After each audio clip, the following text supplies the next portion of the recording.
Photographers that like to shoot on location, I'm going to show you how I find locations for my various photo shoots. What's important, what to look for. You're a photographer that likes to shoot on location, this is one you're going to watch. Worth your time.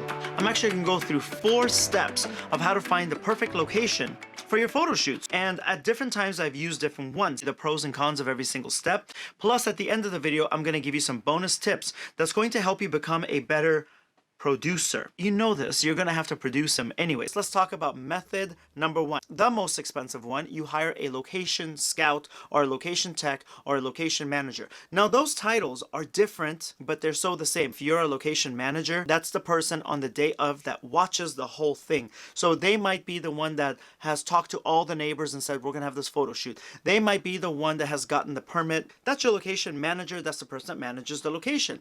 Your location scout is the person that's out there scouting for the location.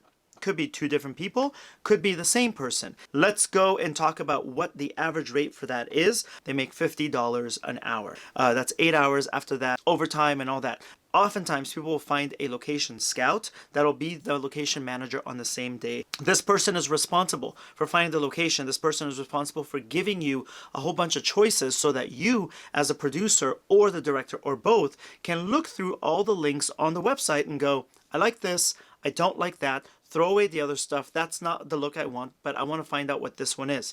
They're the ones that's going to negotiate with the place for you. They're the one that's going to see what kind of permits are needed, any kind of extra things that are needed. Now, I have seen these people work for as low as $350 a day.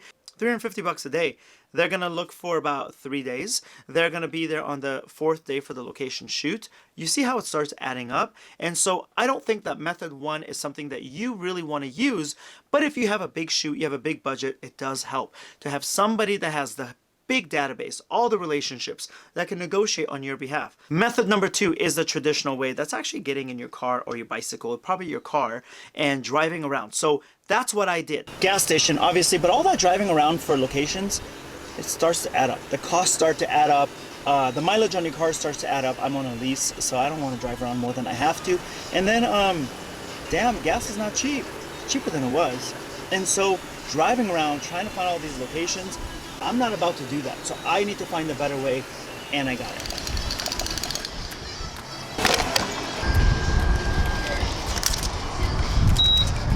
Now I'm actually going to drive around to different parts of LA and Orange County and just find locations. I'm so excited. Activating wash, yeah. Am I the only one that thinks this is relaxing? Because if you also think so, you're my people. But I'm gonna go through different parts of LA, look for locations for a magazine shoot. Actually went to go reverse engineer my photo shoot with Samantha Hoops, Sports Illustrated model, and I took her to East LA. Like, she's like, where are we shooting? We going to Fiji? We going to Bali? We're going to Kauai, Slovenia, Australia? I'm like, no, we're going to Lincoln Heights in East LA. Let's get to the location part of it. To get this location, my studio was kind of down the street. Now, I located this location just through driving down the street, and I tried to find this wall full of boulders. We wanted to photograph her by these rocks. Now, where do you find that in LA? I went in my car and I drove there today. So I want you to see how I do location scouting in my car, how you're driving and looking left and right and all around and over your shoulder trying to find the right locations. There's a pro and a con to this. I'm going to tell you right off the bat. Pro, you get there, you see everything, you get to photograph everything. You have pretty much all of the information that you need, at least from a photographic standpoint, if you're not going to need to involve any of the neighbors on that street. I'm trying to find some boulders. But this is where I put Samantha Hoops. When I find it, where the f is it? Look, you guys, it's here somewhere. Or I remember it being here. It's where my old studio was. That I do know. It's where my old studio was. Left. Oh, found it! Down there. So I got to cross Workman. This is the problem with looking everywhere for locations. Somebody could say, hey, I know a great wall with boulder rocks, but nobody will give you an exact address. Who's got the address for Boulder Rocks? If you do, God bless you. Most people don't. So you just go and you try different roads. I'm going by memory.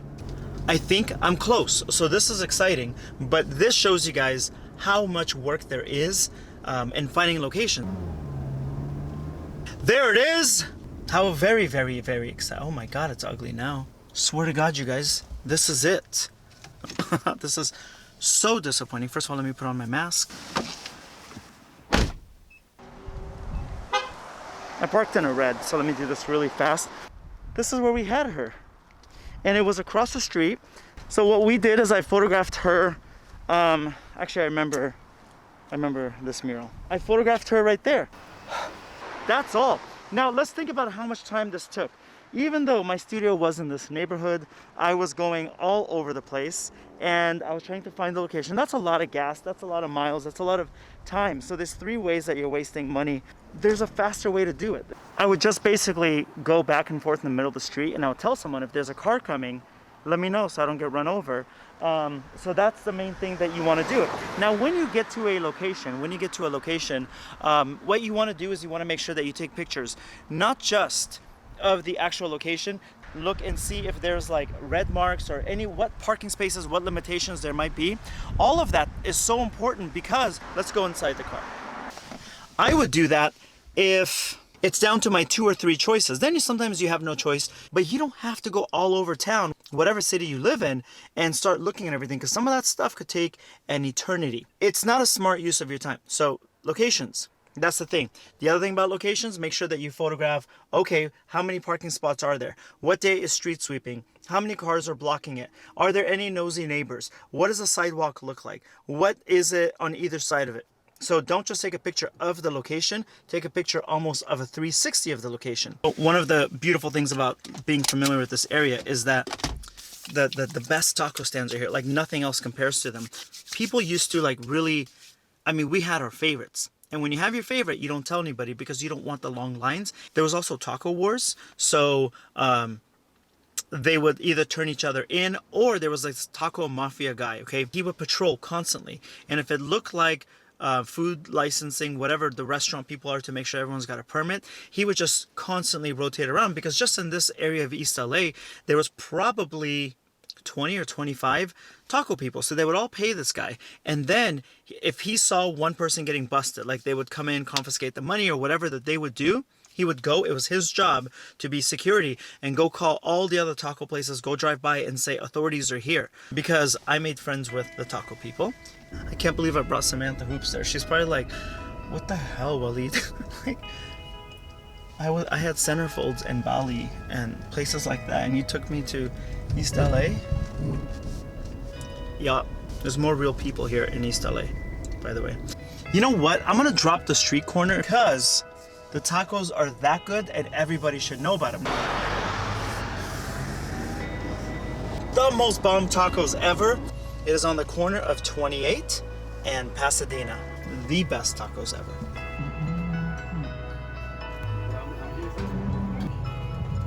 Okay, thank you very much. The downfall of this is mileage in your car goes up. You spend a lot of money on gas. You're out there for hours and hours and hours, frustrated, trying to go from different locations in a crowded city, buying your meals, buying your coffee. The fees start going up. So it's about working smarter so there's more cash that goes in your pocket. When you guys are driving around looking for locations, there's an actual shorter way to do this. Because remember, the pro is that you're there, you get to sense everything. You get to even check out the light. You're like, okay, I want to shoot this at 5 p.m. because the light right now is so beautiful. But you're spending a lot of money on gas and mileage and time and food and coffee and everything else. Time is so important. The faster way to do this is this. If you want to drive around, every time I go somewhere, so I do this myself all the time. If I go to my friend's house, if I go to a location for a photo shoot, I always take the long road, side roads, detours. And one of the perks of always getting lost wherever I go is that I discover new locations.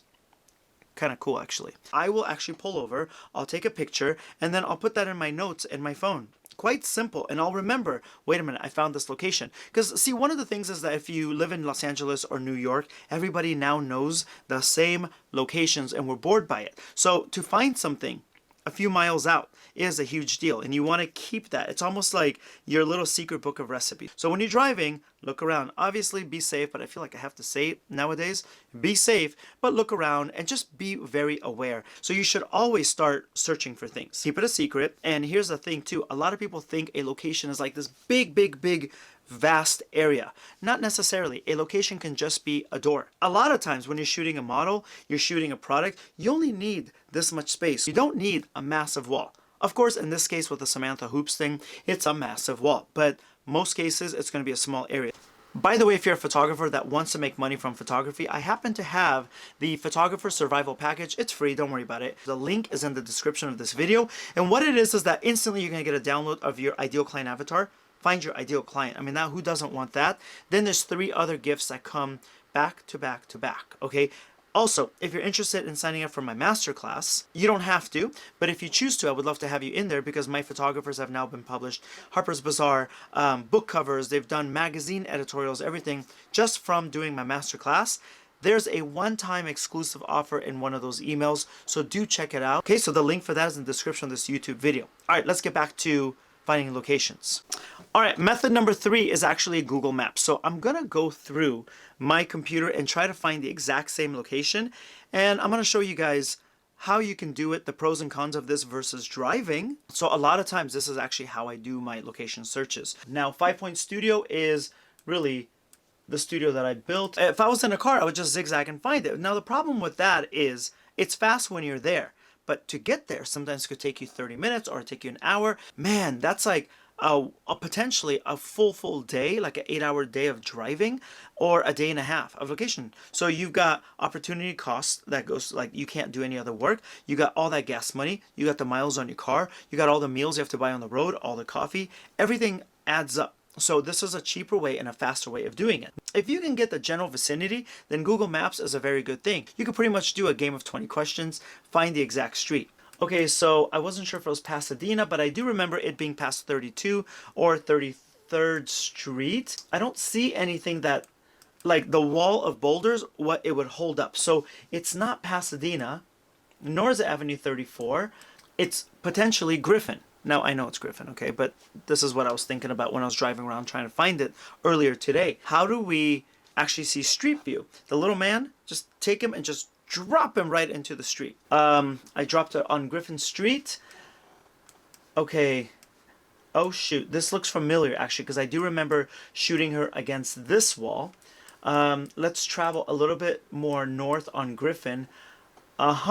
Rock slide area, this might be the place. In this picture, in Google Maps, it's pretty green. It's pretty lush for LA standards, okay? I wanted something that was just more rocks or brown and really not a lot of plants coming out of it. The other thing I'm gonna do is say, okay, so how busy is the street? Wait a minute, is this a house? Is this a preschool right here? Shoot, there's a school. So now I gotta see if there's gonna be a long line of parents picking up their kids. Seems like a busy residential area in East LA. Realistically, that shot is going to have to happen between like 9:30, 10 a.m. until about 1:30 or 2 p.m. maximum to avoid peak school hours. I don't care if the kids are inside the fence. I just don't want a long line of parents blocking traffic, blocking my shot, or killing me in the middle of the road. Let's see how parking is. I'm going to zoom in on that.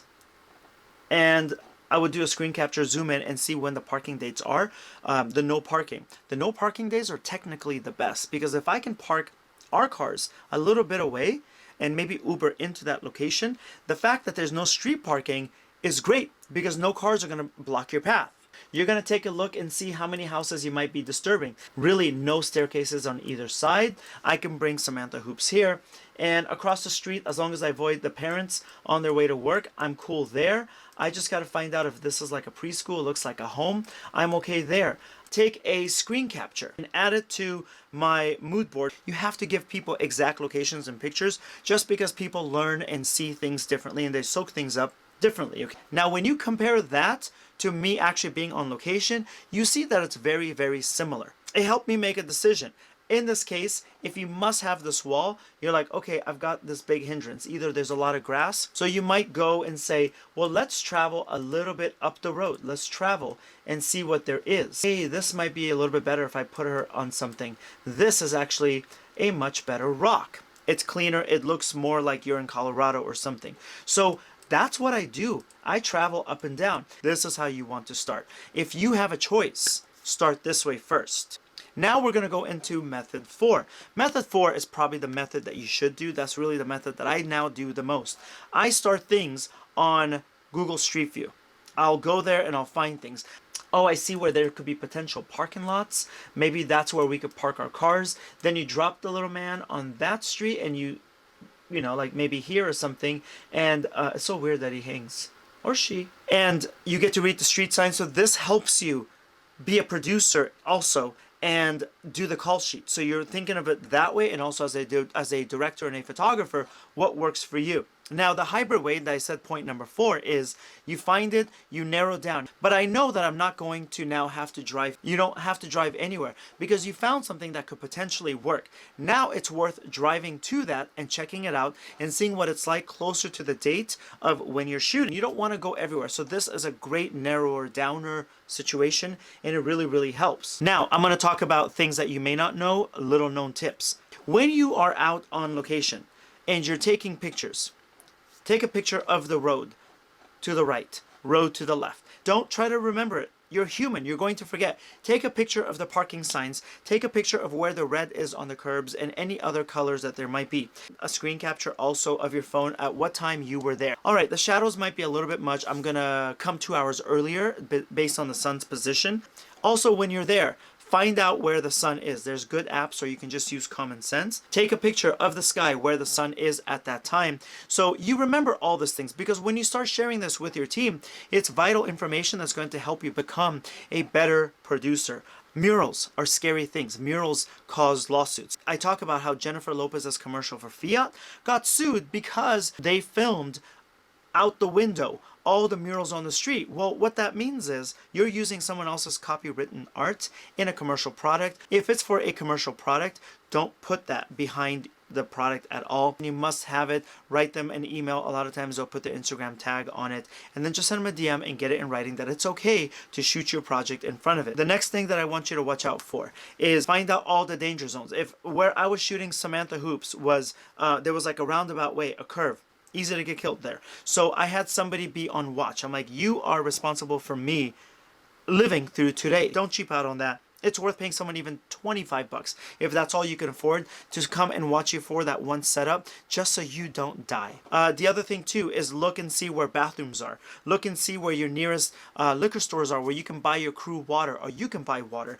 Okay, so just know the risks of it all. Boy, boy, boy, if somebody from LA sees this, you don't need it. It's so stupid. It is a piece of paper that says, hey, you can shoot here. You need a location release from the person. So where I shot Samantha, that was public property. I didn't need a location release. If you're shooting in a restaurant, it would be very helpful to have a location release, because what if that becomes a big ad? What if that becomes a record cover? It also helps to find where the local hospital is, where your local hardware store is, where your local drugstore is. The reason why is bound to forget something at some point.